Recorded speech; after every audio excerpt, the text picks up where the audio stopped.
Bismillahirrahmanirrahim. Assalamualaikum warahmatullahi wabarakatuh. Baiklah, eh, pada kesempatan hari ini, kami dari kelompok 6 akan mempresentasikan hasil diskusi kami, di mana itu mengenai pemodelan matematika yang berjudul Model Matematika Kanker Paru-Paru Akibat Pengaruh Sisa Asap Rokok dan Pencegahannya.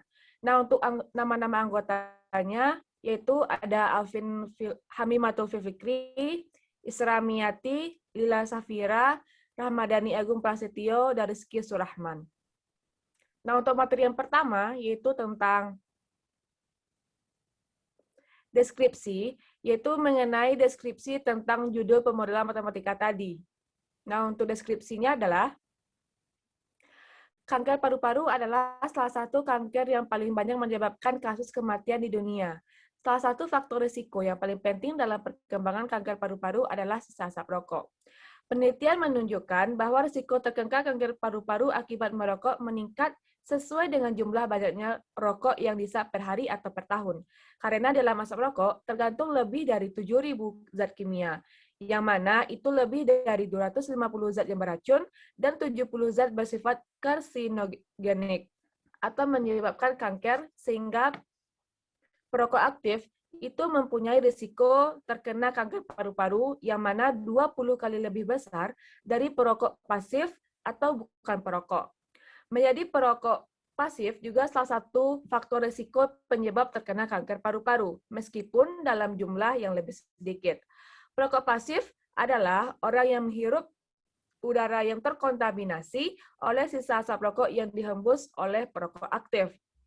Nah, kemungkinan untuk perokok aktif atau pasif itu terkena kanker paru-paru terkandung dari beberapa aspek. Nah, diantaranya yaitu umur ketika mulai merokok, sudah berapa lama merokok, terus banyak rokok yang dihisap per hari atau per tahun, dan seberapa dalam perokok menghirup atau menghisap asap rokok.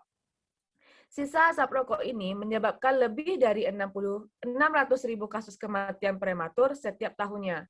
Di Amerika contohnya, yaitu telah terjadi 7.300 kasus kematian karena kanker paru-paru akibat sisa asap rokok ini.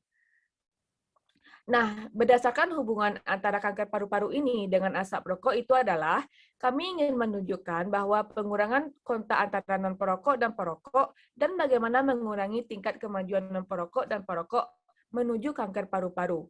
Nah, susunan ini terdiri dari 7 kelas yang berbeda, yang mana nanti akan membantu kami dalam pemodelan matematika nantinya. Nah, selain itu ada juga basic reproduction number atau dilambang dengan R0. Dari model tersebut akan ditentukan dan selanjutnya dari R0 ini dapat dianalisis sensitivitas dari sistem dengan mengamati variabel dan parameter yang dapat mempengaruhi perubahan nilai R0 tersebut. Nah, dalam pembahasan ini digunakan sebuah model matematika kanker paru-paru yang dipresentasikan oleh sistem persamaan diferensial nonlinear yang bertujuan untuk memodelkan dinamika dari suatu populasi yang terdapat perokok di dalamnya. Nah, untuk variabel dan parameter, variabel dan parameter ini digunakan untuk pemodelan matematika yang pertama. Nah, di mana variabelnya adalah yang pertama S, yaitu calon perokok, yang kedua I sebagai perokok reguler, yang ketiga R sebagai mantan perokok. Nah, untuk setiap variabel ini itu memuat pada saat T. Nah, untuk parameter yang digunakan untuk pemodelan yang pertama yaitu mu, menyatakan laju, yang kedua beta menyatakan laju kontak antara individu calon perokok dengan perokok reguler, yang ketiga gamma menyatakan laju transisi dari individu perokok reguler menjadi mantan perokok, yang keempat delta menyatakan laju mantan perokok menjadi perokok reguler, dan yang kelima T menyatakan jumlah populasi orang bukan perokok. Nah, untuk materi selanjutnya yaitu pemodelan matematikanya. Nah, sesuai yang telah saya jelaskan tadi, pada matematika ini akan dijelaskan oleh rekan saya, Agung. Kepada Agung dipersilakan. Baik, terima kasih kepada Mia yang telah mempersilahkan saya untuk menjelaskan model matematika. Nah, berikut diagram model pengaruh rokok dalam suatu populasi. Dan berdasarkan dari variabel dan parameternya, di sini terdapat 3 variabel dan terdapat juga beberapa parameter. Di mana di diagram Malir ini bagi yang panah masuk itu artinya adalah suatu populasi masuk ke dalam populasi dalam variabel, sehingga panah yang masuk ke arah variabel S itu adalah atau I atau R adalah bernilai positif, dan variabel yang keluar itu atau yang menjauhi artinya dia suatu populasi di dalam populasi tersebut itu berkurang, sehingga dari asumsi yang dapat kita peroleh, maka model yang dapat kita peroleh itu model yang dengan menggunakan persamaan diferensial sebagai berikut. Nah, model yang pertama itu turunan S terhadap T. Karena tadi asumsinya itu memuat pada T, kita turunannya terhadap T. Berarti untuk S-nya itu berarti mu T dikurang mu S dikurang beta SI per T. Dan yang kedua itu turunan I terhadap T adalah beta SI per T ditambah delta R dikurang mu I dikurang gamma I. Yang ketiga adalah turunan R terhadap T, yaitu gamma I dikurang mu R dikurang delta R. Nah, berikut adalah model sebelumnya, Ki. Berikut adalah 3 dari model matematika pada suatu populasi. Sehingga ini merupakan persamaan 3 persamaan model yang pertama yang akan kita bahas. Dan selanjutnya itu adalah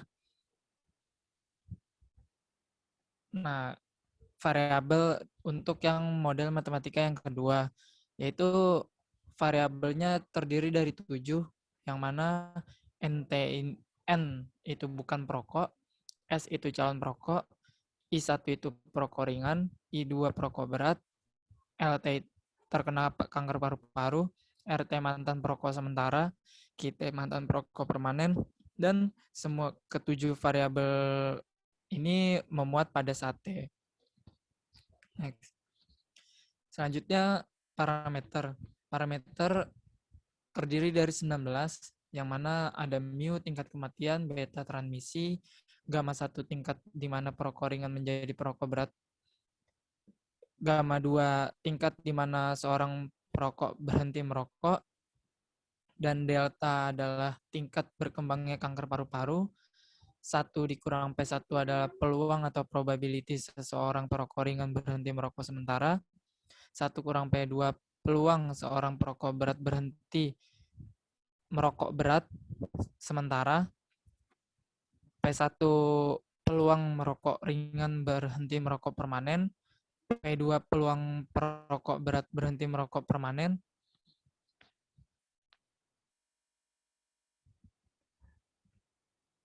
Next. 10 gamma, yaitu tingkat perekrutan. Selanjutnya BN, tingkat di mana kelas bukan perokok terkena kanker paru-paru akibat menjadi perokok pasif. Delta 1, tingkat perokok ringan berhenti merokok. D, tingkat kematian karena kanker paru-paru. Q, peluang seseorang masuk ke dalam educated class. 1 dikurang Q, peluang individu non-educated class masuk ke dalam kelas bukan perokok. PR, peluang terkena kanker saat berhenti merokok, sementara 1 dikurang PR adalah peluang individu yang berhenti merokok sementara menjadi perokok ringan.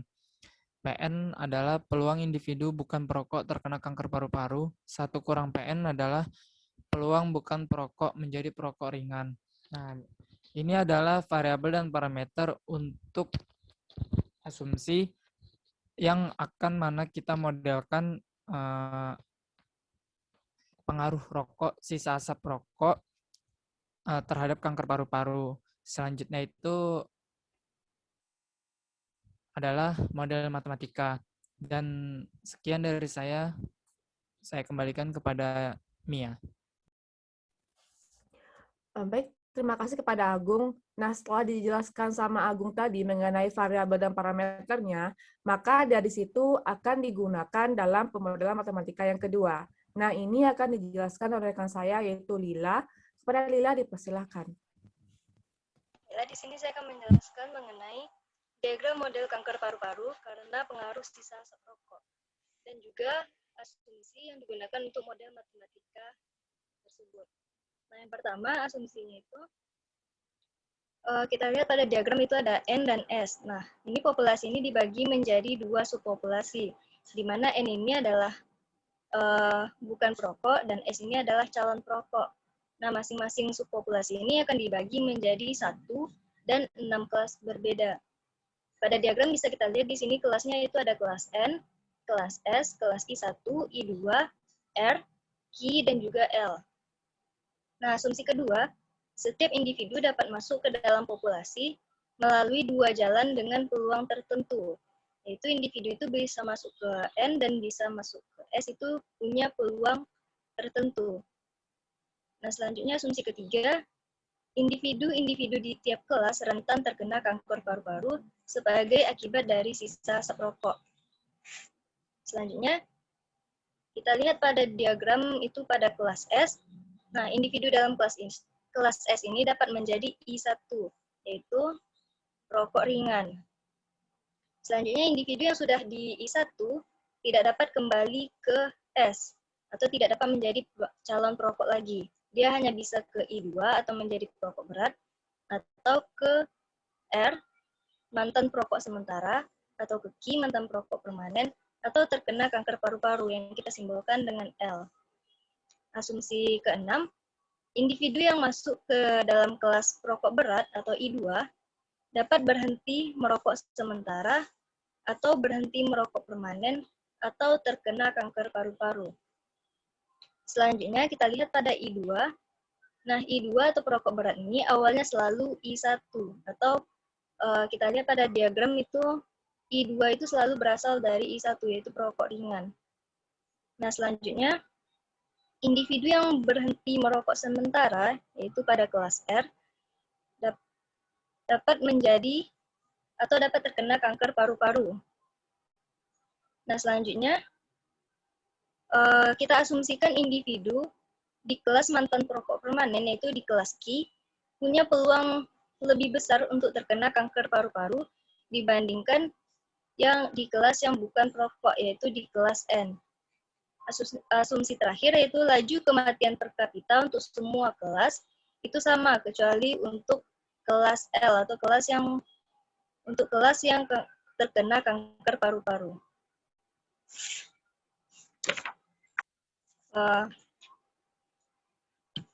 Pada diagram ini menyatakan perubahan jumlah populasi masing-masing kelas. Nah, perubahan jumlah populasi ini dipengaruhi oleh faktor-faktor tertentu.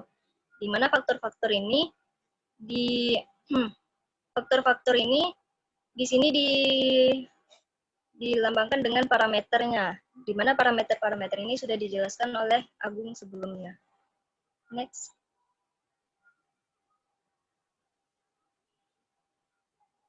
Nah, selanjutnya itu model matematikanya sebelumnya. Nah, ini model matematika untuk diagram alir tersebut. Dari diagram alir tersebut diperoleh bentuk model matematika untuk kanker paru-paru karena akibat pengaruh sisa asap rokok. Nah, ini dipresentasikan melalui sistem persamaan diferensial nonlinear. Nah, di sini ada ds per dt yang menyatakan perubahan jumlah kelas calon perokok terhadap waktu T. Di mana persamaannya bisa dilihat pada slide.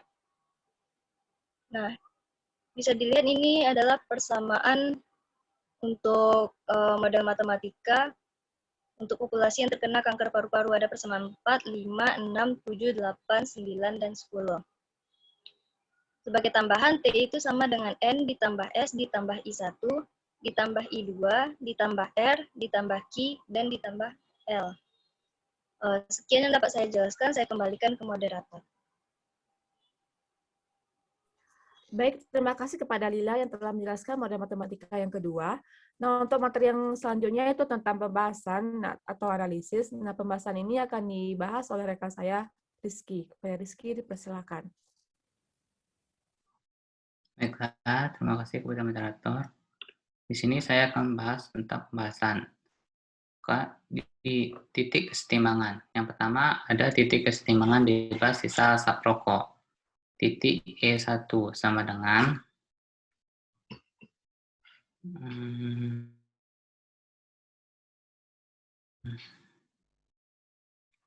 lambda dikali 1 dikurangi per mu, 0,0000000 Ki lambda per mu. Yang kedua, ada titik keseimbangan endemik. Titik keseimbangan endemik I2 sama dengan S, I1, I2, Ki, R, L, dan N. Selanjutnya, kita akan membahas basic reproduction number, R0, yang merupakan nilai ekspektasi dari terjadinya kasus kelahiran populasi perokok terbaru. Dengan menggunakan R0 ini, dapat dilihat dinamika model yang telah terbentuk, yaitu kestabilan dari titik keseimbangan yang sudah diperoleh. Maka rumusnya R0 sama dengan 1 dikurangi dikali 1 dikurang PS dikali beta per sigma 1 ditambah gamma 1 per sigma 1 ditambah 1 dikurangi dikali 1 dikurang PS dikali beta per sigma 2, di mana sigma 1 sama dengan gamma 1 ditambah sigma 1 ditambah delta 1 ditambah mu. Sigma 2 sama dengan gamma 2 ditambah delta 2 ditambah mu. Sekian dari saya kembalikan kepada moderator. Baik, terima kasih kepada Rizky yang telah menjelaskan. Nah, dari penjelasan atau materi yang telah kami sampaikan tadi, atau telah kami jelaskan tadi, dapat sebuah kesimpulan. Nah, kesimpulan ini akan disampaikan oleh rekan saya, Alvin. Kepada Alvin, dipersilakan. Baik, terima kasih kepada moderator yang telah memberi kesempatan kepada saya. Saya akan menjelaskan dari kesimpulan dengan apa pembahasan yang telah disampaikan oleh rekan saya tadi. Baik, yang kesimpulan yang pertama itu, model matematika kanker paru-paru akibat pengaruh sisa asap rokok dalam suatu populasi yang telah terbentuk menjelaskan tentang adanya pengaruh dari perokok dalam kaitannya dengan terhadap risiko terkena kanker paru-paru akibat pengaruh sisa asap rokok dalam suatu populasi tertentu. Next. Kesimpulan kedua didapatkan, interaksi yang terjadi di dalam suatu populasi antara kelas bukan perokok dan kelas calon perokok dengan kelas perokok dalam hubungannya terkait perkembangan kanker paru-paru akibat pengaruh sisa asap rokok dapat dilihat dari banyaknya individu baru yang masuk ke dalam bukan perokok atau masuk ke dalam kelas calon perokok. Next. Untuk kesimpulan yang terakhir, usaha pencegahannya efektif yang dapat dilakukan untuk mengurangi risiko terkena kanker paru-paru akibat pengaruh sisa asap rokok dalam suatu populasi adalah dengan memaksimalkan usaha pendidikan dan meningkatkan upaya penyadaran di masyarakat mengenai bahaya rokok dan sisa asap rokok. Sehingga peluang individu baru untuk menjadi calon perokok menjadi semakin kecil dan peluang individu baru untuk tidak menjadi perokok menjadi semakin besar. Ya, mungkin ada 3 kesimpulan itu yang bisa saya sampaikan dari pembahasan model matematika pengaruh sisa asap rokok. Mungkin saya kembalikan ke moderator. Terima kasih kepada Alvin yang telah menyampaikan isi dari kesimpulan dari model matematika yang telah kami presentasikan tadi. Nah, baiklah, sekian yang dapat kelompok 6 sampaikan pada kesempatan hari ini. Kami sudahi dengan Assalamualaikum warahmatullahi wabarakatuh.